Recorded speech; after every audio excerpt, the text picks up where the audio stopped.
Hello guys, in this video I am going to show you how to set document options on the Invoice Maker and Estimate application. But first I just want to mention, don't forget to subscribe to my channel because at 10,000 subscribers I am going to show you my whole YouTube revenue statistics and growth strategy, how to make money online. So let's jump into it. First of all, open the application on your phone, tap on the menu icon in the upper left corner of the screen. Click on settings down below, tap on document in the middle, and here you can set the document style. If you want to, you can customize your invoice. Here you can see different layouts such as basic, minimal, epic, showcase, stylish, or creative. Then you can select the color.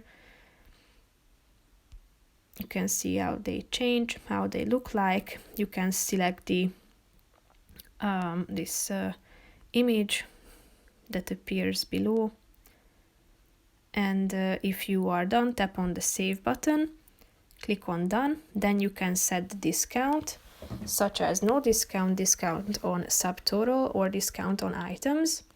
Then you can set the display options such as shipping field, separate parts, labor, or product code. Tap on the relevant buttons that you want to display, and then you can set the default text section. So in terms of items, such as the discount can be set, quantity, rate, amount. So just type in the relevant ones that you want to display in your invoice. And here you can set the language finally. So that's pretty much it for this video, guys. See you in the next one. Bye bye.